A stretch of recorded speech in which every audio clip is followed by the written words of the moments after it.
میرا مولا باقر ابو بصیر صاف ہے. مالک آئے کہاں؟ چلتے چلتے آئے مسجد کے دروازے کے سامنے کھڑے ہو گئے.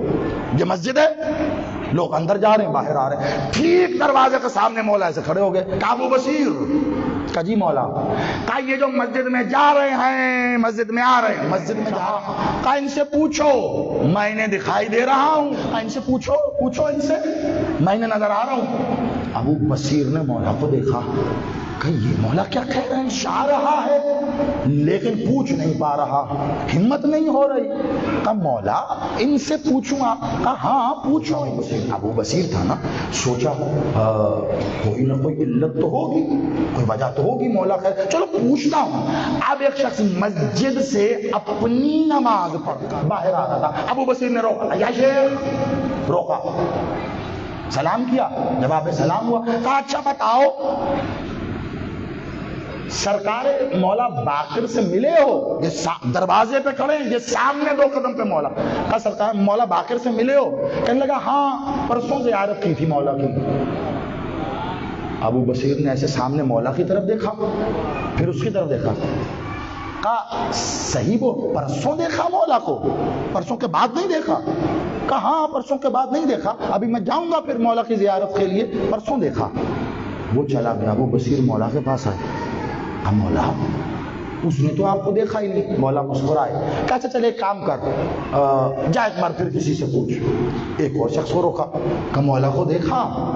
کہا کافی روز ہو گئے, مولا کے گھر گیا تھا ایک سوال پوچھنے, اس کے بعد مالک سے ملا نہیں, پشیمان ہوں, بس اپنا کام ختم کر کے میں جلدی جاؤں گا مولا سے ملنے. کہا ابھی تو مولا کو دیکھ نہیں رہا؟ کہا ابھی کیسے دیکھوں گا, کیا مولا مسجد میں آئے؟ کہا نہیں تیرے مولا نہیں آئے, تو جا. کہ مولا معاملہ بڑا عجیب تر ہوتا جا رہا ہے. کہا ایک کام کر ابو بصیر, ایک بار اور کسی سے پوچھ. پھر کسی سے پوچھا. کہا مولا کو دیکھا؟ کہا کل سر راہ بازار ملاقات ہوئی تھی, ایک مسئلہ پوچھا تھا. کہا پھر؟ کہا اس کے بعد نہیں دیکھا. اب ابو بصیر کا سینہ پھٹا جا رہا ہے. مولا یہ کیا معاملہ, آپ سامنے کھڑے ہو, حاضر ہو, ناظر ہو, وجود کے ساتھ کھڑے, ان اندھوں کو نظر کیوں نہیں آتے؟ کہا یہی بتانا میرا بیٹا بھی حاضر ہوگا, ناظر ہوگا, اندھوں کو نظر. میں تیرے لیے ہوں, ان کے لیے نہیں. کہا تیرے لیے اس لیے ہوں کہ تو مجھے اپنی چہرے کی آنکھوں سے نہیں دیکھتا, ان کے لیے اس لیے نہیں ہوں, وہ ان آنکھوں سے دیکھنے کے محتاج ہیں. ابو بصیر میں یہاں ہوں یا کہیں بھی, تم میرے سوا کسی سے کچھ نہ پوچھے گا, اور جب یہ مجھے نہ پائے تو کچھ بھی کسی سے پوچھیں گے. اصول غیبت. ابو بصیر کی آنکھیں, ابو بصیر کی کیفیت کپ کپی تاری ہے, کوئی دیکھ ہی نہیں رہا مولا کو, کسی کو نظر نہیں آ رہا, میں دیکھ رہا ہوں.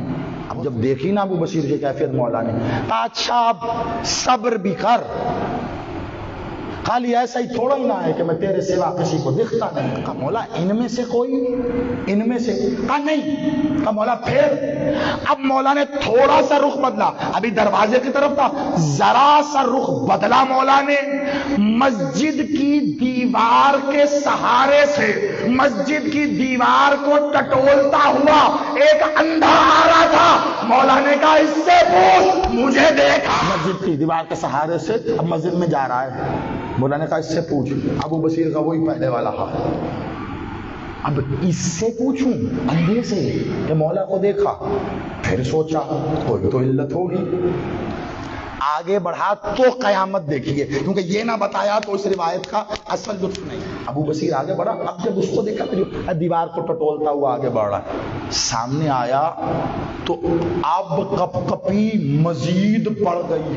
یہ پپوٹے جلد کے ساتھ ملے ماں کے پیٹ سے, ایسا اندھا, آنکھیں نہیں کبھی کھلی, دیکھے گا کیا کچھ. ابو بصیر نے جب دیکھا کہ کیا نوعیت ہے اندھے پن کی, مولا کہہ رہے ہیں جا کے پوچھ.